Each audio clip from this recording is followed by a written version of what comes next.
نحمده ونصلي على رسوله الكريم اما بعد فاعوذ بالله من الشيطان الرجيم بسم الله الرحمن الرحيم يا ايها الذين آمنوا اتقوا الله حق تقاته ولا تموتن الا وانتم مسلمون واعتصموا بحبل الله جميعا ولا تفرقوا واذكروا نعمة الله عليكم اذ كنتم اعداء فألف بين قلوبكم فأصبحتم بنعمته إخوانا وكنتم على شفا حفرة من النار فأنقذكم منها كذلك يبين الله لكم آياته لعلكم تهتدون ولتكن منكم أمة يدعون إلى الخير ويأمرون بالمعروف وينهون عن المنكر وأولئك هم المفلحون صدق الله العظيم رب اشرح لي صدري ويسر لي امری واحلل عقدۃ من لسانی یفقہوا قولی۔ سورہ آل عمران کا جو نصف ثانی اب شروع ہو رہا ہے تو آپ نے یہ مشابہت بھی نوٹ کر لی ہوگی کہ نصف اول میں سورہ بقرہ میں بھی ایک مرتبہ یا ایھا الذین آمنوا سے خطاب تھا، یا ایھا الذین آمنوا لا تقولوا راعنا وقولوا انظرنا واسمعوا۔ اسی طرح سورہ آل عمران کے نصف اول میں بھی ایک آیت وہ اوپر آ چکی ہے کہ یا ایھا الذین آمنوا ان تطیعوا فریقا من الذین اوتوا الکتاب یردوکم بعد ایمانکم کافرین۔ لیکن اصل خطاب جو ہے مسلمانوں سے شروع ہو رہا ہے وہ 11ویں رکوع سے، اور یہاں پر اصل میں ایک سہ نکاتی لائحہ عمل دیا جا رہا ہے امت کو۔ ظاہر بات ہے کہ یہ امت اب ہمیشہ قائم رہنے والی ہے قیامت تک، اور اس میں زوال بھی آئے گا، اور اللہ تعالیٰ لوگوں باہمت لوگوں کو بھی پیدا کرے گا، اولو العزم لوگوں کو پیدا کرے گا، جیسا کہ ہمیں معلوم ہے مجددین امت اٹھتے رہے ہر صدی کے اندر۔ لیکن جب بھی کوئی کام دین کی تجدید کا ہو، دین کو اثر نو تازہ کرنے کی کوشش ہو، دین کو قائم کرنے کی جد و جہد ہو، تو اس کا ایک لائحہ عمل ہوگا۔ وہ لائحہ عمل ہے جو ان 3 آیات میں جو ابھی میں نے آپ کو پڑھ کر سنائی ہیں نہایت جامعیت کے ساتھ سامنے آیا ہے۔ اور یہ حسن اتفاق ہے کہ یہ 3 آیات ہیں، جیسے سورۃ العصر 3 آیات ہیں، ایسے یہ 3 آیات ہیں نہایت جامع۔ اس پر اب میری ایک کتاب بھی موجود ہے امت مسلمہ کے لیے سہ نکاتی لائحہ عمل، اور اس کا انگریزی میں بھی ترجمہ ہو گیا ہے۔ یہ مجھے معلوم نہیں کہ ابھی وہ کتابی شکل میں شائع ہوا یا نہیں۔ اس میں پہلا نقطہ کیا ہے؟ جب بھی کوئی کام کرنا ہے سب سے پہلے افراد کی شخصیت سازی، کردار سازی۔ یا ایھا الذین آمنوا اتقوا اللہ حق تقاتہ، اہل ایمان اللہ کا تقوی اختیار کرو جتنا کہ اس کے تقوی کا حق ہے۔ ولا تموتن الا وانتم مسلمون، اور دیکھنا ہرگز موت نہ آنے پائے مگر فرما برداری کی حالت میں۔ یہ سب سے گاڑھی آیت ہے قرآن مجید میں تقوی کی تلقین کے لیے۔ اللہ کا حق جتنا ہے اتنا تقوی۔ اس پر صحابہ گھبرا گئے کہ یا رسول اللہ، اللہ کا حق کون ادا کر سکتا ہے؟ پھر جب آیت اتری ہے سورہ تغابن کی کہ فاتقوا اللہ ما استطعتم، اپنی امکانی حد تک تقوی اختیار کرو، تب ان کی جان میں جان آئی۔ ساتھ ہی یہ کہ مت مرنا مگر حالت فرما برداری میں۔ کیا معنی ہے؟ کوئی پتہ نہیں کس لمحے موت آ جائے، کوئی لمحہ نافرمانی میں نہ گزرے، مبادا موت کا ہاتھ اسی وقت آ کر تمہیں دبوچ لے۔ اس طرح کی شخصیتیں اگر پہلے نہ بنی ہوں تو کوئی کام نہیں ہو سکتا۔ پہلے کردار سازی افراد کی۔ اب جب یہ کردار سازی ہو، دوسرا مرحلہ کیا ہے؟ وَاعْتَصِمُوا بِحَبْلِ اللَّهِ جَمِيعًا وَلَا تَفَرَّقُوا، ایک اجتماعیت اختیار کرو، اللہ کی رسی کو مضبوطی سے تھام لو، مل جل کر، اور تفرقے میں مت پڑو۔ یہاں چونکہ اس سے پہلے جو رکوع ختم ہوا ہے وَمَن يَعْتَصِم بِاللَّهِ، جو اللہ تعالیٰ سے چمٹ جائے، اللہ کی حفاظت میں آ جائے، فَقَدْ هُدِيَ إِلَىٰ صِرَاطٍ مُسْتَقِيم۔ اور سورہ حج کی آخری آیت میں بھی یہ لفظ آیا ہے فَأَقِیمُوا الصَّلَاةَ وَآتُوا الزَّکَاةَ وَاعْتَصِمُوا بِاللَّهِ۔ اب اللہ کی حفاظت میں کیسے آئے؟ اللہ سے کیسے چمٹے؟ اس کے لیے فرمایا وَاعْتَصِمُوا بِحَبْلِ اللَّهِ، اللہ کی رسی سے چمٹ جاؤ، اللہ کی رسی کو مضبوطی سے تھام لو۔ اور یہ اللہ کی رسی کون سی ہے؟ متعدد احادیث کے ذریعے سے واضح ہوتا ہے کہ یہ ہے قرآن۔ ایک طرف ہے انسان میں تقوی، ایک طرف اس میں علم آنا چاہیے، قرآن کا فہم پیدا ہونا چاہیے، قرآن کے نظریات کو سمجھنا چاہیے، قرآن کی حکمت کو سمجھنا چاہیے۔ انسانوں میں اجتماعیت جو ہے وہ جانوروں کے گلوں کی طرح نہیں ہو سکتی کہ بھیڑ بکریوں کا ایک بڑا ریوڑ ہے اور ایک چرواہا جو ہے وہ لکڑی لے کر ان کو سب کو ایک ڈسپلن میں لیے ہوئے ہے۔ انسانوں کو جمع کرنا ہے تو ان کے ذہن ایک بنانے ہوں گے، ان کی سوچ ایک بنانی ہوگی۔ یہ حیوان عاقل ہیں، یہ باشعور لوگ ہیں، ان کی سوچ ایک ہو، نظریات ایک ہو، مقاصد ایک ہو، ہم آہنگی ہو، نقطہ نظر ایک ہو، تبھی تو یہ جمع ہوں گے۔ اس کے لیے وہ چیز چاہیے جو ان میں یکرنگی خیال، یکرنگی نظر، یکجہتی مقاصد کی ہم آہنگی پیدا کر دے، اور وہ قرآن ہے۔ حبل اللہ ہو حبل اللہ المتین، حضرت علی سے روایت ہے۔ حضرت عبداللہ ابن مسعود سے ہے، حضور نے فرمایا القرآن حبل اللہ الممدود من السماء الی الارض، اللہ کی مضبوط رسی ہے جو آسمان اور زمین کے درمیان تنی ہوئی ہے۔ ایک اور حدیث میں فرمایا فاستبشروا فإن طرفه بأيديكم وطرفه بيد اللہ، خوشیاں مناؤ، یہ قرآن ایسی شے ہے کہ جس کا ایک سرا تمہارے ہاتھ میں، ایک سرا اللہ کے ہاتھ میں۔ تو تقرب الی اللہ کا ذریعہ بھی قرآن، اور آپس میں تمہیں جوڑ کر رکھنے کا ذریعہ بھی قرآن۔ یہی وجہ ہے کہ ہماری ساری یہ تحریک جو ہے میری، اس کا اصل جو منبع ہے، سر چشمہ ہے، اس کا مبنی ہے، مدار ہے، وہ دعوت رجوع القرآن۔ پوری زندگی میں نے اپنی الحمدللہ کھپائی ہے اس کام میں، اور اسی کے ذریعے سے انجمن خدام القرآن اور قرآن اکیڈمیز، پھر 1 ایئر کورس، نوجوان جو ہیں تعلیم یافتہ لوگ ہیں، وہ پی ایچ ڈی بھی کر چکے ہیں، وہ ڈاکٹر بھی بن گئے ہیں، وہ انجینئر بھی ہیں، لیکن دین کی طرف سے جاہل ہیں، قرآن سمجھ نہیں سکتے۔ وہ آئیں، 1 سال رہیں ہمارے پاس، عربی سیکھیں، قرآن سیکھیں، تاکہ اس پر عمل ہو سکے۔ یہ قرآن کا جو 1 سالہ کورس ہے وہ اس سال پھر اس اکیڈمی میں شروع ہونے والا ہے، انشاءاللہ فروری کی 16 تاریخ سے اس کا آغاز ہوگا، تو آپ لوگ اسے نوٹ کریں، اور یہ قرآن مجید کے ساتھ آپ کی وابستگی ہوگی تو پھر دین کے سوق پر آگے چلیں گے۔ تو دوسرا نقطہ ہوا واعتصموا بحبل اللہ جمیعا ولا تفرقوا واذکروا نعمت اللہ علیکم اذ کنتم اعداء، اور ذرا یاد کرو جو اللہ کا انعام تم پر ہوا کہ تم تو ایک دوسرے کے دشمن تھے، فالف بین قلوبکم، تو اللہ نے تمہارے دلوں کے اندر الفت پیدا کر دی، فاصبحتم بنعمتہ اخوانا، تم اللہ کے فضل و کرم سے بھائی بھائی بن گئے۔ یہ یہاں گویا کہ اولین مخاطب یہاں انصار ہیں، ان کے جو 2 قبیلے تھے اوس اور خزرج، وہ آپس میں لڑتے آ رہے تھے 100 برس سے، خاندانی دشمنیاں چلی آ رہی تھی، قتل کے بعد قتل، ادھر کا قتل ادھر کا قتل، لیکن اب جب یہ ایمان آیا، اللہ کی کتاب آ گئی، محمد رسول اللہ آ گئے، تو اب وہ شیر و شکر ہو گئے، ان کے جھگڑے ختم ہو گئے۔ اس طرح پورے عرب کے اندر غارت گری ہوتی تھی، اسے دارالامن بنا دیا۔ وَكُنْتُمْ عَلَىٰ شَفَا حُفْرَةٍ مِّنَ النَّارِ، اور تم تو آگ کے گڑھے کے کنارے تک پہنچ گئے تھے، بس اس میں گرنے والے تھے، فَأَنْقَذَكُم مِّنْهَا، تو اللہ نے اس سے تمہیں نکال لیا اور بچا لیا۔ كَذَلِكَ يُبَيِّنُ اللَّهُ لَكُمْ آيَاتِهِ لَعَلَّكُمْ تَهْتَدُونَ، اس طرح اللہ تعالیٰ اپنی آیات تمہارے لیے واضح کر رہا ہے تاکہ تم راہ پاؤ، صحیح راہ پر قائم رہو۔ یہ 2 نقطے ہو گئے، پہلے افراد کے کردار کی تعمیر، تقوی اور تابعداری، فرما برداری، پھر جمعیت، تنظیم، جماعت، اور اس کے لیے جو معنوی، جو اس کے لیے ہے، جو محور ہے اس تنظیم کا، وہ معنوی محور کیا ہے؟ قرآن مجید، حبل اللہ، احتسامش کن کہ حبل اللہ اوست، مضبوطی سے تھامو، اس کو علامہ اقبال کہتے ہیں قرآن کو، حبل اللہ یہ ہے۔ اب یہ جو حبل اللہ، اور جو اس کے لیے ظاہری شکل بنے گی، وہ بھی اس صورت میں ہم پڑھ چکے ہیں، من انصاری اللہ، کہ کوئی اللہ کا بندہ کھڑا ہو اور کہے کہ میں تو اس راستے پر چل رہا ہوں، اب کون ہے جو میرے ساتھ آتا ہے اور میرا مددگار بنتا ہے۔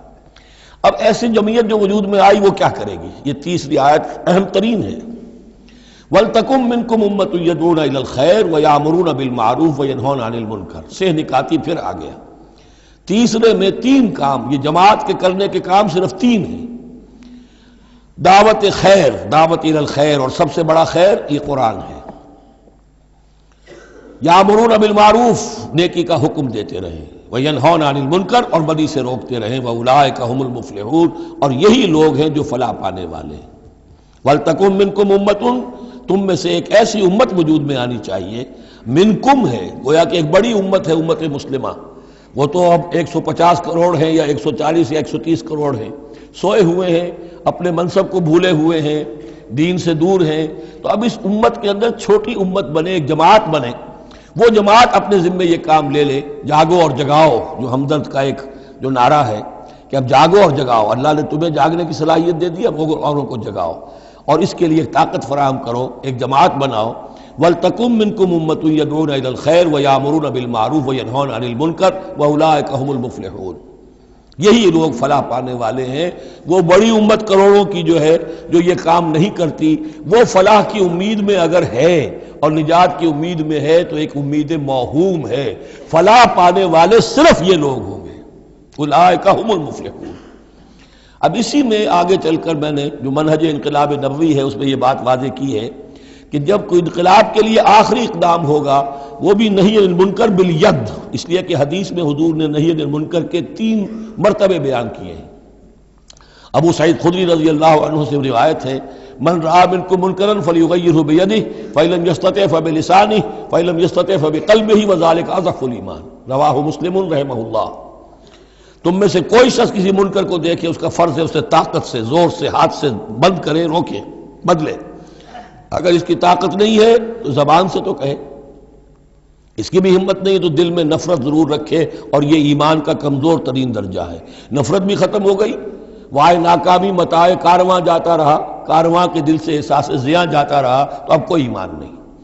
ہاں دل میں نفرت ہے تو اگلا قدم اٹھاؤ، زبان سے کہنا شروع کرو، بھائی یہ چیز غلط ہے، یہ حرام ہے، یا اللہ نے اس کو حرام ٹھہرایا ہے، مت یہ کام کرو۔ لیکن ساتھ ہی اپنی طاقت بناتے جاؤ، ایک جماعت بناؤ، قوت بناؤ۔ جب وہ طاقت ہو جائے اب کہو کہ اب یہ نہیں کرنے دیں گے، پھر وہ ہوگا نہی عن المنکر بالید، طاقت کے ساتھ۔ یہ ہوگا انقلاب کا جو ہے آخری مرحلہ۔ تو یہ 3 آیتوں کے اندر عظیم ہدایت ہے، پورا لایا عمل ہے، اسی میں منہج انقلاب نبوی کا جو آخری اقدامی عمل ہے وہ بھی پوشیدہ ہے۔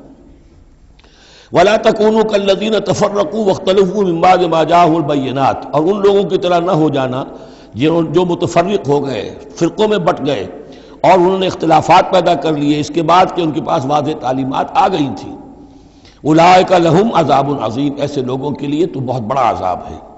یوم تبیض وجوہ وتسود وجوہ، اب یہ آخرت کا ذکر ہے جس دن کے بعض چہرے جو ہیں بڑے روشن اور تابناک ہوں گے اور بعض چہرے جو ہیں وہ سیاہ ہوں گے۔ فاما الذین اسودت وجوہہم، تو جن لوگوں کے اس دن چہرے سیاہ ہوں گے یہ وہ کون ہوں گے؟ اکفرتم بعد ایمانکم، یہ وہی لوگ ہوں گے جو ایمان کے بعد کفر میں لوٹ گئے، ہدایت کے آنے کے بعد تفرقے میں پڑ گئے، زدم زدہ میں پڑ گئے، انہوں نے اس عبد اللہ کو چھوڑ دیا۔ اکفرتم بعد ایمانکم فذوقوا العذاب بما کنتم تکفرون، تو اب ذرا مزہ چکھو اس عذاب کا، اس کفر کی باعث جو تم کرتے رہے تھے۔ واما الذین ابیضت وجوہہم، اور وہ لوگ جن کے چہرے سفید ہوں گے، روشن ہوں گے، تابناک ہوں گے، ففی رحمت اللہ ہم فیہا خالدون، وہ اللہ کی رحمت میں ہوں گے اور اس میں ہمیشہ ہمیش رہیں گے۔ تلک آیات اللہ نتلوہا علیک بالحق، یہ اللہ کی آیات ہیں جو ہم آپ کو پڑھ کر سنا رہے ہیں حق کے ساتھ۔ وما اللہ یرید ظلما للعالمین، اور اللہ تعالیٰ تو جہان والوں کے لیے ظلم کا ارادہ نہیں رکھتا۔ لوگ اپنے اوپر ظلم کرتے ہیں، خود غلط راستے پر پڑتے ہیں اور اس کی پھر ان کو سزا دنیا اور آخرت میں بھگتنی پڑتی ہے۔ وَلِلَّهِ مَا فِي السَّمَاوَاتِ وَمَا فِي الْأَرْضِ، جیسا کہ میں نے عرض کیا اکثر اہم بحثوں کے بعد پھر یہ آیت آتی ہے اس طرح کی کہ گویا کہ یہ ایک کنکلوڈنگ ریمارک، اللہ ہی کے لیے ہے جو کچھ آسمانوں اور زمین میں ہے، وَإِلَى اللَّهِ تُرْجَعُ الْأُمُورُ، اور بالآخر سارے معاملات اللہ ہی کی طرف لوٹا دیے جائیں گے۔ كُنْتُمْ خَيْرَ أُمَّةٍ أُخْرِجَتْ لِلنَّاسِ، تم وہ بہترین امت ہو جسے لوگوں کے لیے برپا کیا گیا ہے، یعنی یہ پوری امت مسلمہ اس لیے بنائی گئی تھی۔ یہ دوسری بات ہے امت مسلمہ بھول جائے، جب بھول جائے تو پھر جو بھی ان میں سے جاگے وہ دوسروں کو جگا کر اس امہ ودن امہ، اس امت کے اندر اندر جماعت، پارٹی ودن پارٹی، امہ ودن امہ بنائیں اور وہ کام کریں جو اوپر ہے۔ لیکن حقیقت میں تو اس امت مسلمہ کا ایز سچ مجموعی طور پر فرض منصبی یہی ہے۔ کنتم خیر امت، دیکھیے یہ اس آیت کو رکھیے اب سورہ بقرہ میں جو آیت تھی، وَكَذَلِكَ جَعَلْنَاكُمْ أُمَّةً وَسَطًا لِتَكُونُوا شُهَدَاءَ عَلَى النَّاسِ وَيَكُونَ الرَّسُولُ عَلَيْكُمْ شَهِيدًا، اسی کے ہم وزن یہ آیت ہے سورہ آل عمران کی، کنتم خیر امت اخرجت للناس، تم بہترین امت ہو جسے لوگوں کے لیے نکالا گیا ہے۔ دنیا کی اور قومیں اپنے لیے زندہ رہتی ہیں، اپنی ترقی، اپنی بہتری، اپنی بہبود، اپنی دنیا میں عزت، اپنے دائرے کو بڑھانا، لیکن مسلمان کو جینا ہے، ہم تو جیتے ہیں کہ دنیا میں تیرا نام رہے، کہیں ممکن ہے کہ ساقی نہ رہے، جام رہے، زیادہ سے زیادہ لوگوں کو ہدایت کی طرف بلانا، لوگوں کو جہنم کی آگ سے بچانے کی کوشش کرنا، تمہیں جینا ہے ان کے لیے، وہ جیتے ہیں اپنے لیے۔ کنتم خیر امت اخرجت للناس، تمہیں نکالا گیا ہے، برپا کیا گیا ہے لوگوں کے لیے، تامرون بالمعروف، تم حکم کرتے ہو نیکی کا، وتنہون عن المنکر، اور تم روکتے ہو بدی سے، وتؤمنون باللہ، اور تم ایمان رکھتے ہو اللہ پر۔ یہ کیفیت تھی پوری امت مسلمہ کی حضور کے وقت، اور وہ جو پہلے بتایا گیا ہے وہ اس وقت کے لیے ہے جب کہ امت سو گئی ہو، امت بھول گئی ہو اپنے مقصد وجود کو۔ تو ظاہر بات ہے جن کو ہوش آ جائے وہ لوگوں کو جگائیں اور ایک نئی جمعیت فراہم کریں۔ وَلَوْ آمَنَ أَهْلُ الْكِتَابِ لَكَانَ خَيْرًا لَهُمْ، اگر یہ اہل کتاب ایمان لے آتے تو یہ ان کے حق میں بہت بہتر تھا۔ مِنْهُمُ الْمُؤْمِنُونَ، ان میں ہے کچھ لوگ جو ایمان والے ہیں، یعنی ان میں سے مراد وہ بھی ہو سکتے ہیں جو اس وقت تک یہودیوں میں سے یا نصرانیوں میں سے ایمان لا چکے تھے، اور یہ بھی ہو سکتا ہے جن کے اندر پوٹینشلی ایمان تھا اور کچھ عرصے کے بعد کہا جا رہا کہ وہ ایمان لے آئیں گے۔ وَأَكْثَرُهُمُ الْفَاسِقُونَ، لیکن ان کی اکثریت جو ہے اب وہ فاسقوں اور نافرمانوں پر مشتمل ہے۔ وہی معاملہ جو امت مسلمہ کا آج ہو چکا، اکثریت کا حال کیا ہے وہ دیکھ لیجیے آپ۔ لَن يَضُرُّوكُمْ إِلَّا أَذًى، اے مسلمانوں یہ تمہیں نقصان نہیں پہنچا سکیں گے مگر کچھ تھوڑی سی کوفت، بہرحال تمہارے لیے کوفت کا سبب تو بنتے رہیں گے، لیکن یہ تمہیں کوئی ضرر بالفعل پہنچا نہیں سکیں گے۔ وَإِن يُقَاتِلُوكُمْ يُوَلُّوكُمُ الْأَدْبَارَ، اور اگر یہ کہیں تم سے جنگ کریں گے تو پیٹھ دکھا دیں گے، ان میں جرأت نہیں ہے، ان بزدل ہیں، یہ تمہارا مقابلہ نہیں کر سکیں گے۔ ثُمَّ لَا يُنصَرُونَ، پھر ان کی مدد نہیں کی جائے گی۔ ضُرِبَتْ عَلَيْهِمُ الذِّلَّةُ، اب وہ آیت آ گئی سورہ بقرہ کے وہ جو 7ویں رکوع کے آخر میں آئی تھی، بس تھوڑا سا ترتیب کا فرق ہے۔ ضُرِبَتْ عَلَيْهِمُ الذِّلَّةُ أَيْنَمَا ثُقِفُوا، ان کے اوپر ذلت تھوپ دی گئی ہے، مسلط کر دی گئی ہے جہاں بھی پائے جائیں، الا بحبل من اللہ وحبل من الناس، سوائے یہ کہ اللہ کا کوئی سہارا انہیں ہو، کسی وقت اللہ انہیں سہارا دے دے، یا ان کا سہارا بن جائیں لوگ، جیسے آج پوری عیسائی دنیا ان کا سہارا بنی ہوئی ہے۔ اسرائیل قائم ہے تو اپنے بل پر نہیں، پوری عیسائی دنیا کی سپورٹ پر قائم ہے۔ ابھی جو یہ جنگ ہوئی تھی خلیج کی جنگ، تو جو اس کا کمانڈر ان چیف تھا، اس کا وہ نام میرے ذہن سے اس وقت اتر رہا ہے، اس نے صاف کہہ دیا تھا، اس لیے کہ فوجی لوگوں کی زبان سے نکل جاتا ہے، جن کے منہ سے نکل جاتی ہے، جن کے منہ سے سچی بات مستی میں، فقیہ مصلحت بھی سے وہ رندے بادہ خار اچھا، انہوں نے صاف کہہ دیا تھا یہ پوری جنگ ہم نے اسرائیل کے تحفظ کے لیے لڑی ہے۔ کس قدر خون ریزی ہوئی ہے، صرف اسرائیل کا تحفظ پیش نظر تھا، تو یہ ساری سپورٹ ان کی ہے۔ ضربت علیہم الذلۃ اینما ثقفوا الا بحبل من اللہ وحبل من الناس وباؤوا بغضب من اللہ، اور یہ اللہ تعالیٰ کا غضب جو ہے اور غصہ انہوں نے حاصل کر لیا ہے۔ وضربت علیہم المسکنہ، اور ان کے اوپر کم ہمتی مسلط کر دی گئی ہے۔ ذالک بانہم کانوا یکفرون بآیات اللہ، جو کہ تو وہی الفاظ آ رہے ہیں، اور اللہ تعالیٰ تو ظالم نہیں ہے۔ ان کا یہ حشر اس لیے ہوا ہے کہ یہ اللہ تعالیٰ کی آیات کا انکار کرتے رہے، وَيَقْتُلُونَ الْأَنْبِيَاءَ بِغَيْرِ حَقٍّ، اور انبیاء تک کو قتل کرتے رہے ناحق۔ ذَلِكَ بِمَا عَصَوْا وَكَانُوا يَعْتَدُونَ، اور یہ ہوا اس لیے کہ انہوں نے نافرمانی کی روش اختیار کی اور حدود سے تجاوز کیا۔ لیسوا سواء، پھر وہی بات جو میں عرض کر چکا ہوں، یہ سب کے سب برابر نہیں ہیں، ان میں سے اچھے بھی ہیں برے بھی ہیں۔ من اہل الکتاب امۃ قائمۃ یتلون آیات اللہ آناء اللیل وہم یسجدون، اہل کتاب میں ایسے لوگ بھی ہیں جو کھڑے رہنے والے لوگ ہیں، سیدھے راستے پر ہیں، اللہ کی آیات پڑھتے رہتے ہیں رات کے اوقات میں اور سجدہ بھی کرتے ہیں۔ خاص طور پر چونکہ یہاں اہل کتاب کا لفظ آ رہا ہے، جو عیسائی راہب تھے حضور کے زمانے میں، ان پہ کثیر تعداد جو ہے وہ اس کردار کی حامل تھی۔ انہی میں سے ایک بحیرہ راہب تھا جس نے بچپن میں حضور کو پہچان لیا تھا، تو ان میں ایسے لوگ موجود تھے۔ یقیناً کوئی چھپے ہوئے ہوں گے یہود میں بھی، لیکن اکثر و بیشتر یہود میں سے یہ کردار ختم ہو چکا تھا، بہت ہی چند لوگ، لیکن عیسائیوں میں بکثرت موجود تھے۔ لیسوا سواء من اہل الکتاب امۃ قائمۃ یتلون آیات اللہ آناء اللیل وہم یسجدون یؤمنون باللہ والیوم الآخر، وہ ایمان رکھتے ہیں اللہ پر اور یوم آخر پر، وَيَأْمُرُونَ بِالْمَعْرُوفِ وَيَنْهَوْنَ عَنِ الْمُنْكَرِ، نیکی کا حکم دیتے ہیں بدی سے روکتے ہیں، وَيُسَارِعُونَ فِي الْخَيْرَاتِ، اور نیکیوں میں ایک دوسرے سے آگے نکلنے کی کوشش کرتے ہیں، وَأُولَٰئِكَ مِنَ الصَّالِحِينَ، اور یقیناً یہ صالحین میں سے ہیں، وَمَا يَفْعَلُوا مِنْ خَيْرٍ فَلَنْ يُكْفَرُوهُ، جو خیر بھی یہ کریں گے تو اس کی ناقدری نہیں کی جائے گی۔ وَاللَّهُ عَلِيمٌ بِالْمُتَّقِينَ، اللہ تعالیٰ اپنے ایسے متقی بندوں سے واقف ہے۔ ان الذین کفروا لن تغنی عنہم اموالہم ولا اولادہم من اللہ شیئا، اس کے برعکس جو لوگ کفر پر اڑ جائیں گے ان کے کام نہیں آ سکیں گے، نہ ان کے اموال نہ ان کی اولاد، اللہ سے بچانے میں کچھ بھی۔ وَأُولَٰئِكَ أَصْحَابُ النَّارِ، وہ جہنمی ہیں، ہم فیہا خالدون، اسی میں رہیں گے۔ مثل ما ينفقون في هذه الحیات الدنیا كمثل ريح فيها سر اصابت حرث قوم ظلموا انفسهم فاهلكت۔ اب یہ جو جنگیں کر رہے تھے قریش مکہ، تو ظاہر بات ہے کہ وہ بھی انفاق کرتے تھے، فوج تیار کرنی ہے، اونٹ چاہیے، سواریاں چاہیے، ہتھیار چاہیے، تو خرچہ کرتے تھے نا۔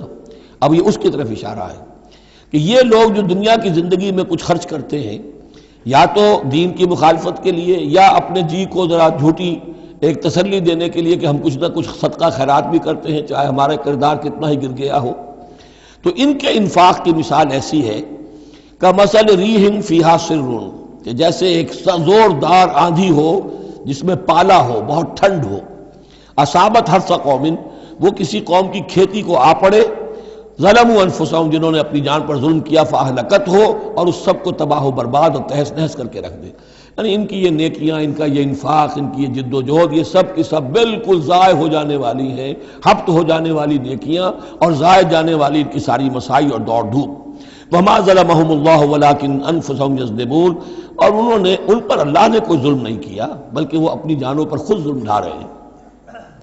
یا ایھا الذین آمنوا لا تتخذوا بطانۃ من دونکم، اہل ایمان مت بناؤ اپنے بھیدی اپنے سوا کسی کو، یعنی رازدار نہ بناؤ سوائے کسی مسلمان کے جس کے بارے میں اطمینان ہو، صاحب ایمان ہے، اس کے علاوہ کسی اور شخص کو اپنا بھیدی نہ بناؤ۔ چونکہ یہ مدینے میں رہتے تھے بہت عرصے سے، ان کی دوستیاں تھیں یہودیوں کی، اور ادھر جو ہے یہ اوس اور خزرج کے لوگوں کی، وہ دوستیاں ہیں، پس منظر ہے، پرانے تعلقات ہیں، روابط ہیں، اس کی وجہ سے وہ بسا اوقات جو راز کی باتیں ہوتی تھیں وہ بھی بیچارے سادہ لوح مسلمان اپنی نیکی کے اندر، سادگی میں، وہ بھی ان کو بتا دیتے تھے۔ لا تتخذوا بطانۃ من دونکم لا یالونکم خبالا، وہ تمہارے لیے کسی خرابی میں کوئی کسر نہیں چھوڑتے۔ ودوا ما عنتم، انہیں پسند ہے وہ چیز جو تمہیں تکلیف میں ڈالے، مشقت میں ڈالے۔ قد بدت البغضاء من افواہہم، ان کی جو دشمنی ہے تم سے وہ ان کے منہوں سے بھی ظاہر ہو چکی ہے، ان کا کلام ایسا ہوتا ہے، آتش برساتے ہیں زبان سے۔ وما تخفی صدورہم اکبر، اور جو کچھ زبان سے ظاہر ہوتا ہے وہ تو پھر بھی کم ہے، ان کے دلوں کے اندر جو آگ بھڑک رہی ہے دشمنی کی اور حسد کی، وہ اس سے کہیں بڑھ کر ہے۔ قد بینا لکم الآیات ان کنتم تعقلون، ہم نے تمہارے لیے اپنی آیات کو واضح کر دیا ہے اگر تم عقل سے کام لو، یعنی باز آ جاؤ، اپنے اس طرز عمل کو دیکھو۔ ہاں تم اولئک تحبونہم، تمہارا حال تو یہ کہ تم ان سے محبت کرتے ہو، شرافت ہے تمہاری، سادہ لوحی ہے، پرانے تعلقات ہیں، ان تعلقات کو تم نبھانا چاہتے ہو۔ ولا یحبونکم، لیکن جان لو وہ تم سے محبت نہیں کرتے۔ وتؤمنون بالکتاب کلہ، اور تمہاری شان یہ کہ تم پوری کتاب کو مانتے ہو، تم تورات کو بھی مانتے ہو، انجیل کو بھی مانتے ہو۔ یہ نصیبا من التورات آیا تو نصیبا من الکتاب، کتاب ہی کا ایک حصہ تھا تورات، کتاب ہی کا ایک حصہ اللہ تعالیٰ کی اس قدیم کتاب جو ام الکتاب میں سے ہی پھر یہ انجیل آئی ہے، اسی ام الکتاب سے پھر قرآن مجید کامل آیا ہے۔ تو تم تو مانتے ہو پوری کتاب کو۔ وَإِذَا لَقُوكُمْ قَالُوا آمَنَّا، اور جب یہ تم سے ملتے ہیں تو کہتے ہیں جی ہم بھی مومن ہیں، ہم بھی مانتے ہیں، بات ٹھیک ہے آپ کی۔ وَإِذَا خَلَوْا، جب وہ علیحدگی میں ہوتے ہیں، خلوت میں ہوتے ہیں، عَضُّوا عَلَيْكُمُ الْأَنَامِلَ مِنَ الْغَيْظِ، تو اب تم پر غصے کی وجہ سے اپنی انگلیاں چباتے ہیں۔ عَضَّ يَعُضُّ، انگلیاں کاٹنا غصے کہ اب کچھ پیش نہیں جا رہی، اور اسلام کا جو ہے معاملہ اور آگے سے آگے بڑھتا جا رہا ہے، لیکن یہ کہ اس کے غصے میں پیچ و تاب کھاتے ہیں، اپنی انگلیاں چباتے ہیں۔ قل موتوا بغیظکم، ان سے کہو کہ مرو اپنے اس غصے میں، غم میں، اپنے جذبات میں۔ ان اللہ علیم بذات الصدور، یقیناً اللہ تعالیٰ جو کچھ سینوں کے اندر مضمر ہے اس سے بھی واقف ہے۔ ان تمسسکم حسنۃ تسؤہم، اگر تمہیں اے مسلمانوں کوئی بھلائی پہنچ جائے، کوئی خیر ہو جائے، تمہیں کہیں فتح نصیب ہو جائے، انہیں بری لگتی ہے۔ وَإِن تُصِبْكُمْ سَیِّئَةٌ یفرحوا بہا، اور اگر تمہیں کوئی تکلیف پہنچے، کہیں کوئی زخم پہنچ جائے، کوئی عارضی طور پر شکست کہیں ہو جائے، جیسے احد میں ہو گئی تھی، تو بڑے خوش ہوتے ہیں، شادیانے بجاتے ہیں۔ وَإِن تَصْبِرُوا وَتَتَّقُوا، لیکن یہ کہ اگر تم صبر کرتے رہو اور تقویٰ کی روش اختیار کرو، لَا يَضُرُّكُمْ كَيْدُهُمْ شَيْئًا، ان کی یہ ساری چالیں تمہیں کوئی مستقل نقصان نہیں پہنچا سکے گی۔ لیکن یہ کہ صبر اور تقویٰ، یہ دو چیزیں، وَاسْتَعِینُوا بِالصَّبْرِ وَالصَّلَاةِ، کوئی صلاۃ جو ہے اس کی جگہ یہاں لفظ تقویٰ آ گیا ہے کہ یہ تم اگر کرتے رہو گے تو پھر یہ کہ ان کی ساری سازشیں ناکام ہوں گی بالآخر۔ ان اللہ بما یعملون محیط، جو کچھ یہ کر رہے ہیں اللہ اس کا احاطہ کیے ہوئے ہے، یہ اللہ کے اس دائرے سے جو اللہ نے ایک حد کھینچی ہوئی ہے اس سے آگے نہیں نکل سکتے، بس اس کے اندر اندر اچھل کود کر رہے ہیں، جو بھی ان کی سازشیں ہیں وہ ہو رہی ہیں، لیکن یہ کہ اللہ تمہیں ضمانت دے رہا ہے کہ کوئی مستقل تمہیں نقصان یہ نہیں پہنچا سکیں گے۔ اب یہاں سے 6 رکوع، میں نے عرض کیا تھا کہ نصف ثانی کو 3 حصوں میں تقسیم سمجھیے، پہلے 2 رکوع مکمل ہو گئے، 11واں اور 12واں۔ اب 6 رکوع مسلسل چلیں گے غزوہ احد کے حالات پر۔ پہلے وہ غزوہ سمجھ لیجئے کہ تھا کیا۔ غزوہ بدر کا چونکہ تذکرہ ہوگا وہ تو سورہ انفال میں ہم پڑھیں گے، ترتیب مصحف اور ہے، زمانی ترتیب نہیں ہے، ترتیب نزولی نہیں ہے۔ غزوہ بدر میں مسلمانوں کو بہت زبردست اللہ نے فتح دی، کفار مکہ کو بڑی زک پہنچی، 70 بڑے بڑے تقریباً سارے ان کے بڑے سردار مارے گئے۔ ان کے اندر اب جو جلن تھی اور غصہ تھا، اور عرب کا یہ مزاج تھا کہ بدلہ لینا ہے، لہذا 1 سال کے اندر انہوں نے پوری تیاری کی، تمام جو بھی کر سکتے تھے ساز و سامان جمع کیا، 3000 کا لشکر لے کر۔ اور اب ابو سفیان، ابو جہل تو مارا جا چکا تھا، وہ تھا سردار جو کہ بدر میں آیا تھا فوج لے کر۔ اب ابو سفیان جو ہیں وہ چونکہ بعد میں ایمان لے آئے، ان کے نام کو تو ہم ادب کے ساتھ ہی لیں گے، اب وہ سردار تھے اس وقت، اور وہ 3000 کا لشکر لے کر آئے، اور اس دفعہ وہ اتنا اہتمام کر کے آئے تھے کہ ہماری فتح یقینی ہے، اپنے بچوں کو خاص طور پہ خواتین کو بھی ساتھ لے کر آئے تاکہ ہمارے اندر غیرت رہے کہ ہماری عورتیں بھی ساتھ ہیں، اگر کہیں میدان سے ہمارے قدم اکھڑ گئے تو ہماری عورتیں جو ہے وہ قبضے میں چلی جائیں گی مسلمانوں کے۔ تو ہند جو تھی، اس کی بیوی ابو سفیان کی بیوی ہند، وہ بھی ایمان لے آئی بعد میں، لیکن عتبہ کی بیٹی تھی، اس کا باپ اور بھائی عتبہ ابن ربیعہ، اور چچا اس کا اور بھائی، یہ 3 جو ہیں بدر میں قتل ہو چکے تھے، مسلمانوں کے ہاتھوں واصل جہنم ہو چکے تھے۔ تو ہند کے سینے کے اندر بھی انتقام کی آگ تھی۔ باقی تو یہ کہ کوئی گھر بچا ہی نہیں تھا مکے کا جن کا کوئی نہ کوئی آدمی مارا نہ گیا، اور 70 آدمی مارے گئے تھے۔ اب یہ جب لوگ آئے ہیں تو ادھر حضور نے مشورہ کیا صحابہ سے کہ کیا کرنا چاہیے، لشکر آ گیا 3000 کا۔ کچھ لوگوں نے کہا کہ ٹھیک ہے، کھل کر مقابلہ کریں گے، ڈٹ کر مقابلہ کریں گے، چلیں گے میدان میں۔ حضور کا اپنا رجحان ادھر تھا کہ یہ صورتحال ایسی ہے کہ ہم اگر مدینے میں محصور رہ کر مقابلہ کریں تو بہتر ہے۔ لیکن جو لوگ بدر کے بعد ایمان لائے تھے، ایک تو ان کا جوش و خروش تھا، ان کا ہمیں تو شہادت چاہیے، ہمیں آخر اس موت سے کیا ڈر ہے، شہادت ہے مطلوب و مقصود مومن، نہ مال غنیمت نہ کشور کشائی۔ تو حضور نے ان کا لحاظ کرتے ہوئے آپ نے فیصلہ کر دیا ٹھیک ہے ہم میدان میں جائیں گے، کھل کر مقابلہ کریں گے۔ اس پر جب وہ مقابلے میں پہنچ گئے ہیں، آپ لے کر گئے تھے 1000 آدمی باہر۔ جب آمنا سامنا ہوا ہے تو وہاں عبداللہ ابن ابی یہ کہہ کر اپنے 300 آدمیوں کو لے کے واپس آ گیا۔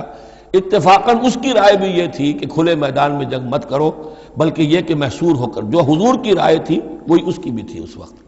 لیکن اس وقت وہ یہ کہہ کر کہ جب ہماری بات نہیں مانی جاتی تو ہم خام خواہ کیوں اپنی جانیں جو ہے جوکھوں میں ڈالیں، وہ 300 آدمی لے گیا تو رہ گئے صرف 700۔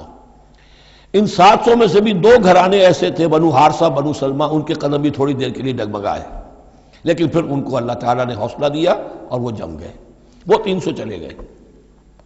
اس کے بعد اللہ نے وعدہ کیا ہوا تھا مدد کا، جنگ ہوئی، مدد آئی اور اللہ نے فتح دے دی، لیکن وہ ایک درہ تھا مسلمانوں کی پشت پر پہاڑ میں۔ حضور کو اندیشہ تھا کہ ایسا نہ ہو کہ وہاں سے ہم پر حملہ ہو جائے، تو 2 طرف سے ہم چکی کے پاٹ کے درمیان، 2 پاٹوں کے درمیان آ جائیں۔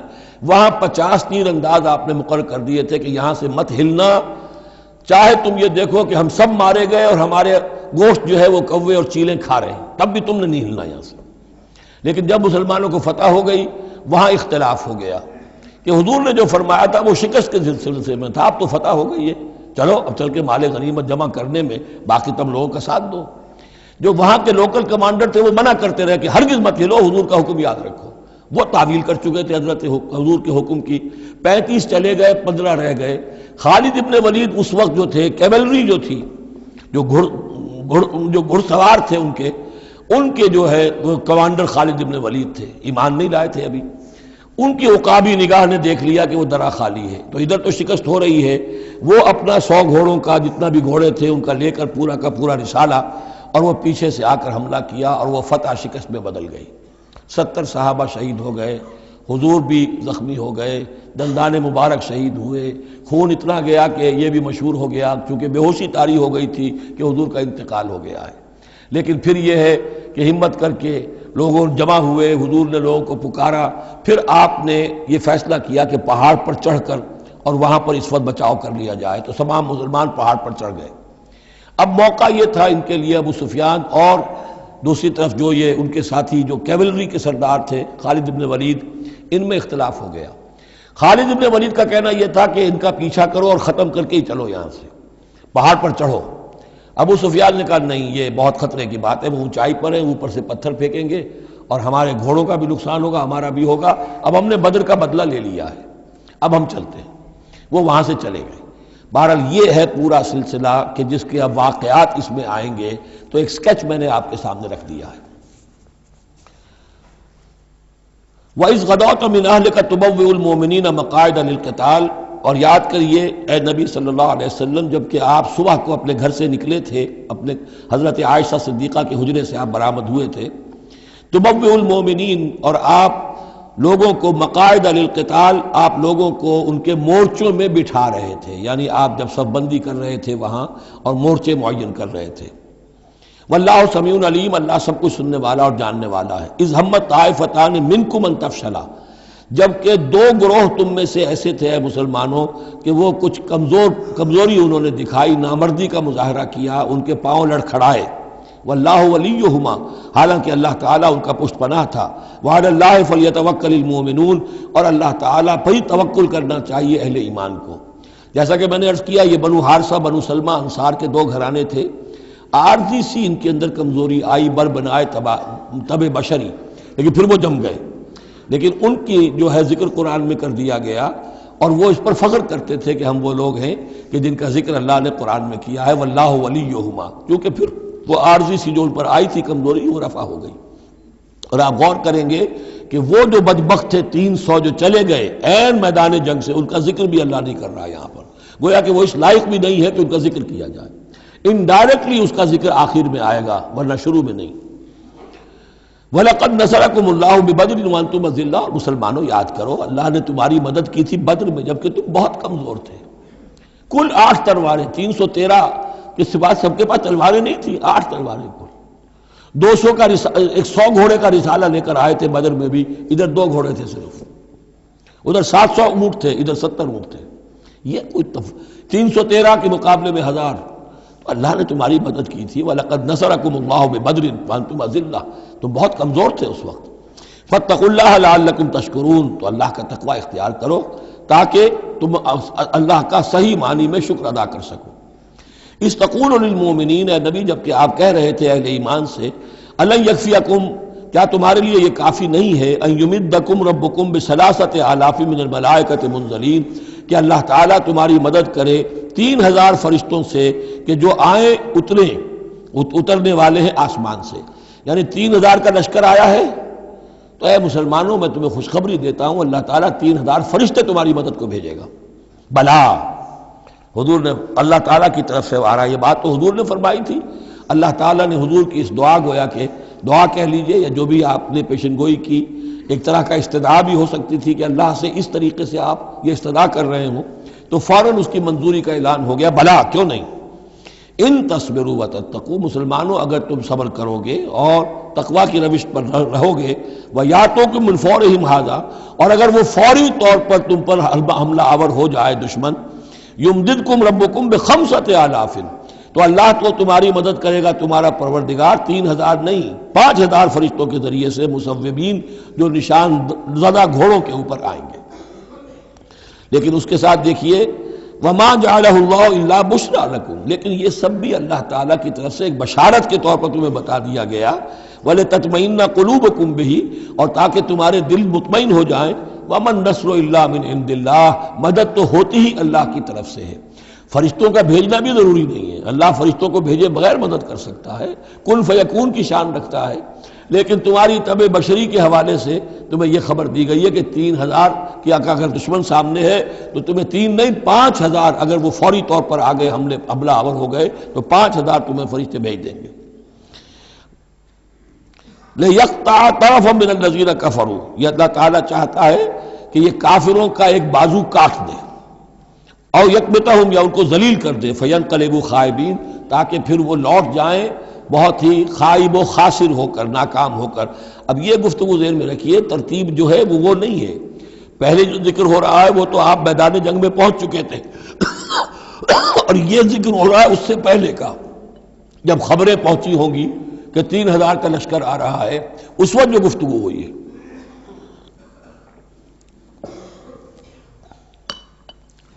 اب اس جنگ کے دوران جو بھی کچھ مسلمانوں سے خطائیں ہوئیں، غلطیاں ہوئیں، ان کی طرف بھی اشارہ ہے۔ اس میں بعض ایک معاملہ ایسا بھی ہوا جو حضور سے بھی خطا کا ایک معاملہ ہوا، اس کے اوپر بھی گرفت ہے، بلکہ سب سے پہلے حضور والے معاملے کو لیا جا رہا ہے۔ جب آپ زخمی ہو گئے شدید اور آپ پر بے ہوشی بھی طاری ہوئی، پھر جب ہوش میں آیا تو آپ کی زبان پر یہ الفاظ آ گئے، کیف یہدی اللہ قوما خضبوا وجہ نبیہم بالدم، اللہ اس قوم کو کیسے ہدایت دے گا جس نے اپنے نبی کے چہرے کو خون سے رنگ دیا، کیونکہ تلوار کا وار پڑا تھا آپ کی یہ چیک جو ہے، چیک بون پر، یہ جو ہڈی ہے چہرے کی، اور اس سے 2 آپ کے دانت بھی شہید ہو گئے تھے، اور یہ کہ فوارہ خون کا چھوٹا تھا، اور اس فوارے سے ظاہر بات ہے آپ کا پورا چہرہ لہو لہان، پورا جسم، اور خون اتنا گیا کہ آپ پر بے ہوشی طاری ہو گئی۔ کیف یہدی اللہ قوما، اللہ کیسے ہدایت دے گا اس قوم کو، خضبوا جنہوں نے رنگ دیا، وجہ نبیہم اپنے نبی کے چہرے کو، بالدم خون سے۔ اس پر گرفت ہو رہی ہے۔ لیس لک من الامر شیء، اے نبی آپ کا کوئی اختیار نہیں ہے، آپ کا کام ہے دعوت دینا، تبلیغ کرنا، لوگوں کی ہدایت و ضلالت کا فیصلہ ہم کرتے ہیں، آپ نہیں کرتے۔ اور دیکھیے اللہ نے کیا شان دکھائی، جس شخص کی وجہ سے یہ سب کچھ ہوا ہے، خالد ابن ولید، حضور ہی کے زبان مبارک سے اسے خطاب دلوایا، خالد سیف من سیوف اللہ، خالد اللہ کی تلواروں میں سے تلوار ہے۔ حالانکہ یہ ساری زخ جو پہنچی ہے وہ حضرت خالد ابن ولید اس وقت تک جو وہ کفر کے سرداروں میں سے تھے اور وہ آئے تھے۔ لیس لک من الامر شیء، اے نبی یہ اختیار آپ کا نہیں ہے، او یتوب علیہ او یعذبہ، اللہ کے اختیار میں وہ چاہے گا تو ان کی توبہ کی توفیق دے دے گا، وہ ایمان لے آئیں گے، یا اللہ چاہے گا انہیں عذاب دے گا، فإنہم ظالمون، اس لیے کہ ظالم تو ہیں، انہوں نے گناہ تو کیا ہے، غلط کام کر رہے ہیں، سزا کے وہ حقدار ہو چکے ہیں، لیکن ہو سکتا ہے اللہ انہیں ہدایت دے دے۔ اب دیکھیے یہ وقت کی بات ہوتی ہے، چند سال پہلے طائف میں وہ دعا جو ہے آپ سے کہا گیا، فرشتہ آیا کہ اے نبی جنہوں نے آپ پر پتھراؤ کیا ہے اور آپ کی توہین و تذلیل کی ہے، یہ ملک الجبال جو ہے کہتا ہے کہ میں حاضر ہوں، مجھے اللہ نے بھیجا ہے، آپ فرمائیں تو ان دونوں پہاڑوں کو ٹکرا دوں جن کے مابین یہ وادی کے اندر یہ شہر طائف آباد ہے، تاکہ یہ سب پس جائیں، سرما ہو جائیں۔ آپ نے فرمایا نہیں، کیا عجب کہ اللہ تعالیٰ ان کی آئندہ نسلوں کو ہدایت دے دے۔ لیکن اب یہ مرحلہ کچھ ایسا تھا کہ زبان مبارک سے وہ جملہ نکل گیا۔ یہ بھی ہو سکتا ہے کچھ چونکہ بے ہوشی سے ایک دم اٹھے ہیں تو اس وقت شاید پوری طریقے سے آپ جو ہے اپنے پوری طرح اپنے حواس جو ہے ابھی بحال نہیں ہوئے تھے اور یہ الفاظ نکل گئے۔ لیکن اللہ تعالیٰ کا معاملہ یہ الرب رب وَإِن تنزل والعبد عبد وَإِن ترقى، بندہ بندہ ہی رہتا ہے چاہے کتنا ہی بلند ہو جائے، اور رب رب ہی ہے چاہے کتنا ہی نزول فرما لے۔ اب تو وہ وقت ہے نا، رات کا پچھلا پہر شروع ہو رہا ہے نا، اللہ تعالیٰ سمائے دنیا تک نازل ہوں گے، اور شب معراج میں حضور 7ویں آسمان پر چلے گئے۔ اللہ اس پہلے آسمان پر آ کر بھی رب ہے، اور حضور اس 7ویں آسمان پر پہنچ کر بھی بندے ہیں۔ الرب رب وَإِن تنزل والعبد عبد وَإِن ترقى وَلِلَّهِ مَا فِي السَّمَاوَاتِ وَمَا فِي الْأَرْضِ، اللہ ہی کے لیے ہے جو کچھ کہ ہے آسمانوں اور زمین میں۔ یغفر لمن یشاء ویعذب من یشاء، وہ جس کو چاہتا ہے بخش دیتا ہے، جس کو چاہتا ہے عذاب دیتا ہے۔ واللہ غفور الرحیم، اللہ غفور الرحیم ہے۔ یا ایھا الذین آمنوا لا تاکلوا الربا اضعافا مضاعفہ، اہل ایمان سود مت کھاؤ دوگنے پر دگنا۔ یہ جو کمپاؤنڈ انٹرسٹ ہے، بڑھتا چڑھتا رہتا ہے، یہ اصل میں پہلی آیت جو ہے سود کی حرمت میں وہ یہ ہے۔ بلکہ نوٹ کیجئے، جیسا کہ میں نے نوٹ کرا دیا تھا کل آپ کو، سب سے پہلے ایک مکی صورت میں سورہ روم میں بات آ گئی تھی، ما آتیتم من ربا لیربو فی اموال الناس فلا یربو عند اللہ وما آتیتم من زکاۃ تریدون وجہ اللہ فاولئک هم المضعفون۔ تو انفاق فی سبیل اللہ اور سود کو ایک دوسرے کے مقابل رکھ کر جو بھی اس سود کے اندر جو قباحت اور شناعت تھی وہ واضح کر دی، جیسے کہ شراب اور جوئے کی جو خرابی تھی اس کو سورۃ البقرہ میں بیان کر دیا تھا۔ اب یہاں وہ دوسرا آ گیا معاملہ کہ یہ کم سے کم سود کی شرح جو بہت زیادہ، جسے یوجری کہتے ہیں آج کل، یہ سود کے جو ذاتی مسائل کے لیے لیتے ہیں، ہمارے ہاں بھی ایسے سود خور موجود ہیں، بہت ہائی ریٹ آف انٹرسٹ پر وہ دیتے ہیں لوگوں کو قرض اور ان کا خون چوس جاتے ہیں۔ تو پہلے اس سود کی مذمت آئی ہے، آخری حکم ہے پھر اس سود کا جو بیع کے اندر سود ہے، وہ ہے وہ حکم کہ جو سن 9 میں نازل ہوا، لیکن ترتیب مصحف میں وہ سورہ بقرہ میں ہے، وہ پورا رکوع ہم پڑھ چکے ہیں، اور اس رکوع کی آخری آیت وہ ہے جو قرآن مجید کی آخری آیت ہے ترتیب نزولی میں، وَاتَّقُوا يَوْمًا تُرْجَعُونَ فِيهِ إِلَى اللَّهِ۔ یہ کیوں یہاں پر آیت آئی ہے؟ اس لیے کہ محسوس ایسا ہوتا ہے کہ وہ جو 35 تیر انداز وہاں سے چھوڑ کر چلے گئے تھے تو کوئی ان کے تحت الشعور میں مال غنیمت کی کوئی طلب تھی جو نہیں ہونی چاہیے تھی۔ اس حوالے سے کہ سود خوری جو بھی ہے یہ انسان کے اندر مال سے محبت ایسی پیدا کر دیتی ہے جس کی وجہ سے اس کے کردار کے اندر بڑے بڑے خلا پیدا ہو سکتے ہیں۔ لہذا یہاں اسی کے حوالے سے یا ایھا الذین آمنوا لا تاکلوا الربا اضعافا مضاعفۃ واتقوا اللہ لعلکم تفلحون، اور اللہ کا تقوی اختیار کرو تاکہ تم فلاح پاؤ۔ واتقوا النار التی اعدت للکافرین، اس آگ سے بچو، ڈرو اس آگ سے جو کافروں کے لیے تیار کی گئی ہے، بھڑکائی گئی ہے۔ وَأَطِیعُوا اللَّهَ وَالرَّسُولَ لَعَلَّکُمْ تُرْحَمُونَ، اور اللہ اور اس کے رسول کی اطاعت کرتے رہو تاکہ تم پر رحم کیا جائے۔ وَسَارِعُوا إِلَىٰ مَغْفِرَةٍ مِّن رَّبِّكُمْ، اور دوڑو اپنے رب کی مغفرت کے حصول کے لیے۔ وَجَنَّةٍ عَرْضُهَا السَّمَاوَاتُ وَالْأَرْضُ، اور اس جنت کو حاصل کرنے کے لیے جس کا پھیلاؤ آسمانوں اور زمین جتنا ہے۔ اعدت للمتقین، وہ تیار کی گئی ہے، سنواری گئی ہے، اس کا سنگھار کیا گیا ہے اہل تقوی کے لیے۔ الذین ينفقون فی السراء والضراء، وہ لوگ جو خرچ کرتے ہیں سود کے مقابلے میں انفاق، یہ تقابل پھر دیکھ لیجئے، جو خرچ کرتے ہیں سرائے خوشی میں بھی، والضراء خود تنگ دست ہے تب بھی کرتے ہیں چاہے تکلیف میں ہیں، والکاظمین الغیظ، اور وہ لوگ جو اپنے غصے کو پی جانے والے ہیں، والعافین عن الناس، اور وہ لوگ جو لوگوں کی خطاؤں سے درگزر کرتے ہیں انہیں معاف کر دیتے ہیں۔ واللہ یحب المحسنین، اللہ تعالیٰ ایسے محسنین کو پسند کرتا ہے، یہ درجہ احسان ہے، اسلام، ایمان، پھر احسان۔ والذین اذا فعلوا فاحشۃ او ظلموا انفسهم، اور اگر ان میں سے کبھی کسی سے کوئی غلطی ہو جاتی ہے کہ اگر وہ کر بیٹھیں کوئی کھلا گناہ، کوئی بے حیائی کا ارتکاب، یا اپنے اوپر کوئی اور ظلم کر بیٹھیں، ذکر اللہ، فوراً انہیں اللہ یاد آ جاتا ہے، فاستغفروا لذنوبہم، تو وہ اللہ تعالیٰ سے استغفار کرتے ہیں۔ یہ مضمون سورہ نساء میں آئے گا کہ اللہ تعالیٰ نے اپنے اوپر واجب ٹھہرایا ہے کہ جو شخص مسلمان صاحب ایمان کو خطا اس سے ہو جائے اور وہ فوراً توبہ کر لے تو اللہ تعالیٰ جو ہے اس نے اپنے اوپر واجب ٹھہرا لیا ہے کہ اس کی دعا کو ضرور قبول کرے گا۔ وَمَن يَغْفِرُ الذُّنُوبَ إِلَّا اللَّهُ، اور کون ہے جو معاف کر سکے گناہوں کو سوائے اللہ کے۔ وَلَمْ يُصِرُّوا عَلَىٰ مَا فَعَلُوا، اور وہ اپنے اس غلط فعل پر اصرار نہیں کرتے، یعنی یہ کہ کرتے چلے جا رہے کرتے چلے جا رہے کرتے چلے جا، موت آ گئی تو اب توبہ کریں گے، تب توبہ نہیں ہے۔ ایک خطا ہو گئی، جذبات میں ہو گئی، بھول میں ہو گئی، فوراً ہوش آیا، فوراً جو ہے گڑ گڑائے، فوراً توبہ کی، عزم مصمم کیا اللہ دوبارہ نہیں کروں گا، پوری پشیمانی کے ساتھ اللہ کی جناب میں اپنے پورے صمیم قلب کے ساتھ توبہ کی، اللہ اس توبہ کی قبول کرنے کی ضمانت دیتا ہے۔ اولئک جزاؤہم مغفرۃ من ربہم، یہ وہ لوگ ہیں کہ جن کا بدلہ ہے ان کے رب کی طرف سے مغفرت، وجنات تجری من تحتہا الانہار خالدین فیہا، اور وہ باغات کے جن کے نیچے یا جن کے دامن میں ندیاں بہتی ہوں گی اور وہ اس میں ہمیشہ ہمیشہ رہیں گے۔ ونعم اجر العاملین، اور بہت ہی اچھا بدلہ ہے عمل کرنے والوں کے لیے۔ قد خلت من قبلکم سنن فسیروا فی الارض، تم سے پہلے بھی بہت سی قومیں، بہت سے حالات اور واقعات گزر چکے ہیں۔ فسیروا فی الارض، تو زمین میں گھومو پھرو، فانظروا کیف کان عاقبۃ المکذبین، اور دیکھو کہ کیسا انجام ہوا ہے جھٹلانے والوں کا۔ جب ان کے قریش کے قافلے جاتے تھے وہ شام کی طرف، تو راستے میں تو جو قوم سمود کا مسکن بھی آتا تھا، وہ بستیاں بھی آتی تھیں جن میں کبھی حضرت لوط نے تبلیغ کی تھی، ان کے جو کھنڈرات تھے، تو یاد کرو کہ ان کے ساتھ کیا کچھ ہوا ہے۔ ھذا بیان للناس وہدی وموعظۃ للمتقین، یہ بیان ہے لوگوں کے لیے، وضاحت ہے لوگوں کے لیے، اور ہدایت ہے اور نصیحت ہے متقین کے حق میں۔ ولا تہنوا ولا تحزنوا، یہ آیت بڑی اہم ہے، اور نہ کمزور پڑو اور نہ غم کھاؤ۔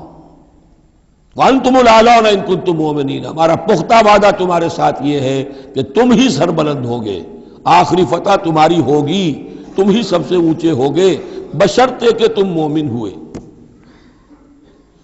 اور اس آیت کا میں حوالہ دیا کرتا ہوں، آج دنیا میں ہم ذلیل ہیں،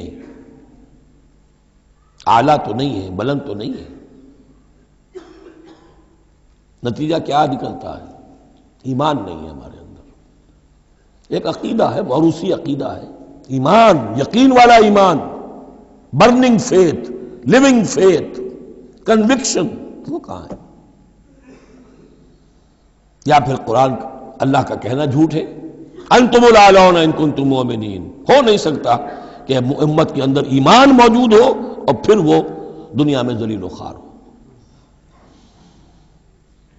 ان یمسسکم قرح فقد مس القوم قرح مثلہ۔ اب ظاہر بات ہے کہ اتنی بڑی جو ایک چوٹ پہنچی تھی، 70 صحابہ شہید ہو گئے، اس میں حضرت حمزہ بھی ہے، مصعب بن عمیر بھی ہے، انصار کا کوئی گھرانہ نہیں تھا۔ واپس جب آئے ہیں حضور صلی اللہ علیہ وسلم اور مسلمان، تو ہر گھر میں کوہرام مچا ہوا۔ اس وقت تک میت پر بیان کرنے کی بھی ممانعت نہیں ہوئی تھی، تو عورتیں جو ہیں وہ مرثیے کہہ رہی تھیں، بیان کر رہی تھیں، ماتم کر رہی تھیں۔ اس حال میں خود حضور صلی اللہ علیہ وسلم کی زبان مبارک سے الفاظ نکل گئے، اما حمزہ تو فلا بواکی لہو، ہائے حمزہ کے لیے تو کوئی رونے والی بھی نہیں، کیونکہ حمزہ کی کون یہاں خواتین ہیں رشتہ دار؟ حمزہ تو مہاجر تھے۔ انصار کے گھرانے میں جو خواتین ہیں وہ تو اپنے اپنے مردوں کی، اپنے اپنے شہیدوں کی، مقتولوں کی جو ہے وہ کر رہی ہے، بیان کر رہی ہیں۔ اس پر پھر انصار نے جا کر اپنے گھروں سے خواتین کو حضرت صفیہ کے گھر بھیجا، حضرت حمزہ کی ہمشیرہ، کہ وہاں جا کر تعزیت کرو۔ تو بہرحال دکھ تو محمد کو بھی پہنچا ہے صلی اللہ علیہ وسلم، آخر یہ حساس دل تھا آپ کا، پتھر کا کوئی ٹکڑا تو نہیں تھا سینے کے اندر، جو بھی زخم پہنچی ہے۔ یہاں اللہ تعالیٰ اہل ایمان کی دلجوئی کے لیے کہہ رہا ہے کہ اتنے غمگین نہ ہو، اتنے ملول نہ ہو، اتنے دل گرفتہ نہ ہو۔ ان یمسسکم قرح، اگر تمہیں کوئی چرکا لگا ہے اب، فقد مس القوم قرح مثلہ، تو تمہارے دشمن کو اس جیسا ہی چرکا لگ چکا ہے کہ نہیں؟ 1 سال پہلے ان کے 70 مارے گئے تھے کہ نہیں؟ وَتِلْكَ الْأَيَّامُ نُدَاوِلُهَا بَيْنَ النَّاسِ، اور یہ تو دن ہیں جن کو ہم لوگوں میں الٹ پھیر کرتے رہتے ہیں، اونچ نیچ، ایک سی کیفیت ہم نہیں رکھتے۔ وَلِيَعْلَمَ اللَّهُ الَّذِينَ آمَنُوا، اور یہ اس لیے ہوتا ہے کہ اللہ دیکھ لے کہ کون حقیقتاً مومن ہے، اس لیے کہ امتحان نہ آئے، آزمائش نہ آئے، تکلیف نہ آئے، قربانی نہ دینی پڑے، کوئی زک نہ پہنچے، تو سبھی مومن ہے پھر تو۔ وہ تو پتہ چلتا ہے کہ کون ثابت قدم رہا، کس نے اپنا سب کچھ لگا دیا، کس نے صبر کیا۔ تو اللہ تعالیٰ جاننا چاہتا ہے، دیکھنا چاہتا ہے۔ وَلِيَعْلَمَ اللَّهُ الَّذِينَ آمَنُوا وَيَتَّخِذَ مِنكُمْ شُهَدَاءَ، اللہ چاہتا ہے تم میں سے کچھ کو مقام شہادت عطا کرے، اپنی گواہی کے لیے قبول کر لے انہیں۔ وَاللَّهُ لَا يُحِبُّ الظَّالِمِينَ، اللہ ظالموں کو پسند نہیں کرتا۔ اگر تمہیں تکلیف پہنچی اس کا یہ مطلب نہیں ہے کہ اللہ تعالیٰ نے کفار کی مدد کی ہے اور کفار کو پسند کیا، معاذ اللہ۔ وَلِيُمَحِّصَ اللَّهُ الَّذِينَ آمَنُوا وَيَمْحَقَ الْكَافِرِينَ، اور یہ اس لیے ہوا ہے کہ اللہ تعالیٰ اہل ایمان کو بالکل پاک کر دے۔ یعنی تمہارے ہاں اب خاص طور پر جو انصار مدینہ ہیں، جو ابھی ایمان لائے ہیں، ان میں کچھ کچے بھی ہیں، پکے بھی ہیں۔ اللہ چاہتا ہے کہ وہ پوری طریقے سے پک بھی جائیں، اور اگر کوئی کچا ہی رہنا ہے تو وہ کٹ بھی جائے، تاکہ جماعت کی بحثیت مجبوری جو ہے اس کی قوت کو ضعف نہ پہنچے۔ تو پاک کر لینا، تمحیص، بحث و تمحیص میں یہ لفظ ہم استعمال کرتے ہیں۔ بحث کہتے ہیں کھریدنے کو، جیسے جانور جو ہے، کوا جو ہے زمین کو کھرے گا، پھر جو اسے نظر آئے گا کوئی دانہ ہے یا کوئی کنکر ہے تو علیحدہ کرے گا، اور دانے کو کھائے گا، کنکر کو چھوڑ دے گا۔ تو بحث ہے کھریدنا، اور تمحیص ہے جدا کر دینا۔ جو اس کے لیے ایٹیبل ہے، جس کو کھانے کا اس کے لیے ہے صحیح، اس کو لے لے گا۔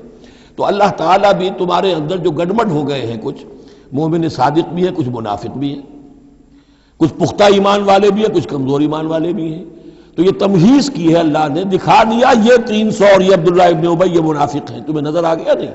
ورنہ کیسے نظر میں آتا؟ وَلِيُمَحِّصَ اللَّهُ الَّذِينَ آمَنُوا، تاکہ اللہ تعالیٰ اہل ایمان کو بالکل خالص کر دے، وَيَمْحَقَ الْكَافِرِينَ، اور کافروں کو مٹا دے۔ ام حسبتم ان تدخلوا الجنہ، اب یہ آیت تقریباً وہی ہے وہ جو اس سے پہلے ہم پڑھ چکے ہیں۔ نوٹ کر لیجئے، وہاں وہ آیت نمبر 142 تھی، 214 اور یہاں 142 ہے، ڈیجٹس وہی ہیں، آگے پیچھے ان کی ترتیب بدلی ہوئی ہے، اور جمع کریں گے تو 7 کا انسا بنے گا۔ آیت نمبر 214 تھی، ام حسبتم ان تدخلوا الجنہ ولما یاتکم مثل الذین خلوا من قبلکم مستهم الباساء والضراء وزلزلوا حتى يقول الرسول والذین آمنوا معه متى نصر اللہ الا ان نصر اللہ قریب۔ وہی ہے آیت اب یہ، ام حسبتم ان تدخلوا الجنہ، کیا تم نے سمجھا تھا کہ جنت میں داخل ہو جاؤ گے؟ وَلَمَّا يَعْلَمِ اللَّهُ الَّذِينَ جَاهَدُوا مِنْكُمْ، ابھی تو اللہ نے دیکھا ہی نہیں ہے تم میں سے کون واقعتاً جہاد کرنے والے ہیں، ابھی تو امتحان ہے، ابھی اس کے امتحان اور بھی ہیں، ابھی تو تمہارے لیے بڑی سے بڑی منزلیں، کڑی سے کڑی منزلیں آنے والی ہیں۔ وَلَمَّا يَعْلَمِ اللَّهُ الَّذِينَ جَاهَدُوا مِنْكُمْ وَيَعْلَمَ الصَّابِرِينَ، اور ابھی تو اللہ تعالیٰ نے دیکھا ہی نہیں ہے کہ کون ہے تمہارے اندر جو واقعتاً اللہ کی راہ میں صبر اور استقامت کا ثبوت دیتے ہیں۔ وَلَقَدْ كُنْتُمْ تَمَنَّوْنَ الْمَوْتَ مِنْ قَبْلِ أَنْ تَلْقَوْهُ، اور تمہارا حال یہ ہے کہ تم موت کی تمنا کرتے تھے اس سے پہلے کہ وہ ان سے ملاقات ہوئی۔ یہ وہ جو نئے لوگ ایمان لائے تھے اور نوجوان تھے، ان کا تھا ہمیں تو شہادت چاہیے اور ہم تو کھلے میدان میں جائیں گے، یہ اب ان کے اوپر تھوڑا سا تبصرہ ہو رہا ہے کہ اس وقت تو شہادت کا بڑا ذوق و شوق جو ہے اور جوش جہاد اور ذوق شہادت کا اظہار ہو رہا تھا، اب تم نے موت دیکھ لی ہے نا، تو یہ ہے موت، اتنی اچھی چیز نہیں ہے موت، اتنی آسانی سے انسان اسے قبول نہیں کرتا۔ وَلَقَدْ كُنْتُمْ تَمَنَّوْنَ الْمَوْتَ مِنْ قَبْلِ أَنْ تَلْقَوْهُ، تم تمنائے کرتے تھے موت کی، شہادت کی، اس سے پہلے کہ اس سے ملاقات ہوتی۔ فَقَدْ رَأَيْتُمُوهُ وَأَنْتُمْ تَنْظُرُونَ، تو اب تم نے اسے دیکھ لیا ہے اپنی آنکھوں سے، نگاہوں سے موت دکھ لی۔ وَمَا مُحَمَّدٌ إِلَّا رَسُولٌ، اسی میں ایک دفعہ یہ بھی ہو گیا تھا کہ کچھ لوگوں نے یہ کہا کہ جب محمد کا انتقال ہو گیا تو اب کس لیے جنگ کرنی ہے؟ حضرت عمر بھی ہیں ان میں سے، جب خبر یہ اڑ گئی کہ حضور فوت ہو گئے، انہوں نے تلوار پھیر دی بیٹھ گئے، اب کس کے لیے جنگ کرنی؟ تو اس میں کہا گیا کہ یہ تو تمہارا غلط رویہ ہے، گرفت ہو رہی ہے، ہر ایک کے اوپر گرفت ہوگی، پہلی گرفت محمد پر ہو گئی صلی اللہ علیہ وسلم، لیس لک من الامر شیء۔ تو حضرت عمر بہرحال حضور کے مقابلے میں تو کوئی حیثیت نہیں، ان پر بھی گرفت ہو رہی ہے۔ وما محمد الا رسول، اور محمد کچھ نہیں ہے اس کے سوا کہ وہ اللہ کے رسول ہیں، وہ معبود تو نہیں ہے۔ تم ان کے لیے تو جہاد نہیں کر رہے، تم جہاد اللہ کے لیے کر رہے ہو، دین کا غلبہ جو ہے وہ اللہ کے دین کا غلبہ ہے۔ محمد کی حیثیت کیا ہے؟ وہ تو اللہ کے رسول ہیں۔ وما محمد الا رسول قد خلت من قبلہ الرسل، اور ان سے پہلے بہت سے رسول گزر چکے۔ افئن مات، تو اگر وہ ان کا انتقال ہو جائے، او قتلا، یا بالفرض وہ قتل ہو جائیں، انقلبتم علی اعقابکم، تو کیا تم اپنی ایڑیوں کے بل لوٹ جاؤ گے؟ یہی تمہارے دین اور ایمان کی حقیقت ہے۔ وَمَن يَنْقَلِبْ عَلَىٰ عَقِبَيْهِ فَلَن يَضُرَّ اللَّهَ شَيْئًا، اور جو کوئی بھی اپنی ایڑیوں کے بل لوٹ جائے گا وہ اللہ کو کوئی نقصان نہیں پہنچائے گا۔ وَسَيَجْزِي اللَّهُ الشَّاكِرِينَ، ہاں اللہ بدلہ دے گا شکر کرنے والوں کو۔ حضرت عمر چونکہ جذباتی انسان تھے، اس میں کوئی شک نہیں، تقریباً یہی کیفیت حضور کے انتقال پر پھر ہو گئی تھی ان کی، تلوار کھینچ کر بیٹھ گئے تھے، جو کہے گا محمد کا انتقال ہو گیا سر اڑا دوں گا اس کا۔ وہ تو پھر حضرت ابو بکر آئے، وہ یار غار، ثانی اسلام و غار و بدر و قبر، وہ آئے ہیں، اور ان کے لیے چونکہ رکاوٹ نہیں تھی، حضرت عمر تو اندر جا نہیں سکتے تھے، حضرت عائشہ کا حجرہ تھا، اب حضرت عائشہ بیٹی ہیں حضرت ابو بکر کی، وہ سیدھے گئے حجرے میں، جا کر چہرے مبارک پر چادر تھی ہٹائی اور آپ کی پیشانی کو بوسہ دیا اور کہا کہ اب دوبارہ موت آپ پر وارد نہیں ہوگی، اب تو حیات جاویدانی آپ کو حاصل ہو چکی۔ پھر باہر آ کر یہی آیت پڑھی، وما محمد الا رسول قد خلت من قبلہ الرسل افئن مات او قتل انقلبتم علی اعقابکم۔ حضرت عمر کہتے ہیں مجھے محسوس ہوا جیسے یہ آیت ابھی نازل ہوئی ہے، اتنا اثر ہوا۔ یہ عظیمت تھی حضرت ابو بکر کی، بہت بلند مقام ہے حضرت ابو بکر کا۔ وما کان لنفس ان تموت الا باذن اللہ، اور کسی جان کے لیے یہ ممکن ہی نہیں ہے کہ وہ مر سکے، اس پر موت وارد ہو مگر اللہ کے حکم سے۔ کتابا مؤجلا، وہ تو لکھی ہوئی شے ہے اجل معین کے ساتھ، ہر ایک کا وقت طے ہے۔ Death is the best guard, آپ کا باڈی گارڈ جو ہے سب سے بہترین وہ موت ہے۔ موت کا وقت جب ہے تبھی آئے گی، اس سے پہلے کوئی آپ کے لیے موت لا نہیں سکتا۔ لہذا سب سے بڑی حفاظت انسان کے لیے خود اس کی موت ہے۔ وما كان لنفس ان تموت الا باذن الله كتابا مؤجلا، وَمَن يُرِدْ ثَوَابَ الدُّنْيَا نُؤْتِهِ مِنْهَا، جو کوئی دنیا کا اجر و ثواب چاہتا ہے ہم اسے دیتے ہیں۔ یہ سورہ بقرہ میں بھی ہم پڑھ چکے تھے حج کے ذکر میں۔ وَمَن يُرِدْ ثَوَابَ الْآخِرَةِ نُؤْتِهِ مِنْهَا، اور جو واقعتاً آخرت کا ثواب چاہتا ہے، بدلہ چاہتا ہے، جزا چاہتا ہے اپنے اعمال کی، ہم اس میں سے اس کو دیں گے۔ وَسَنَجْزِي الشَّاكِرِينَ، اور شکر کرنے والوں کا کو ہم جزا دیں گے۔ وَكَأَيٍّ مِّن نَّبِيٍّ قَاتَلَ مَعَهُ رِبِّيُّونَ كَثِيرٌ، اور اے مسلمانوں یہ تمہارے ساتھ جو واقعہ پیش آیا ہے کوئی پہلا تو نہیں ہے۔ کتنے ہی نبی ایسے گزرے ہیں کہ ان کے ساتھ ہو کر ربیون، یہ ربی ربائی جو ان کا یہودیوں کے ہاں آج بھی لفظ چلتا ہے، ربانیون ربائز ربی، جو اللہ والے ہیں، اللہ کے ماننے اور چاہنے والے، اللہ کے متوالے، اللہ کے دیوانے۔ کائیم من نبی، کتنے ہی نبی گزرے ہیں، قاتل معاہ، ان کے ساتھ ہو کر جنگ کیا، ربیون نے، کثیر، اللہ والوں نے، اللہ کے غلاموں نے، اللہ کے عاشقوں نے۔ فما وہنوا لما اصابہم فی سبیل اللہ، تو اللہ کی راہ میں جو بھی تکلیفیں ان پر آئیں اس میں انہوں نے جی نہیں ہارا۔ وما ضعفوا، نہ انہوں نے کمزوری دکھائی۔ وما استکانوا، نہ ہمت ہاری۔ واللہ یحب الصابرین، اور اللہ تعالیٰ کو ایسے صابروں ہی سے محبت ہے۔ تو اے مسلمانوں ان کا کردار اپناؤ اور دل گرفتہ نہ ہو۔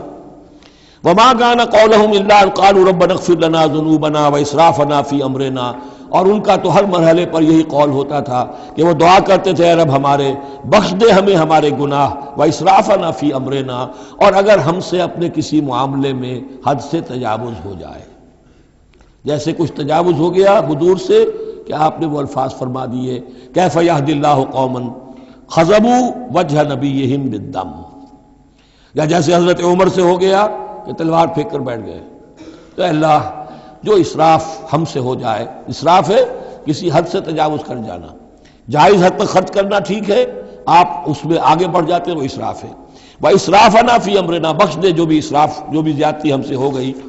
وَثَبِّتْ أَقْدَامَنَا، اور ہمارے قدموں کو جما دے۔ وَانصُرْنَا عَلَى الْقَوْمِ الْكَافِرِينَ، اور ہماری مدد فرما کافروں کے مقابلے میں۔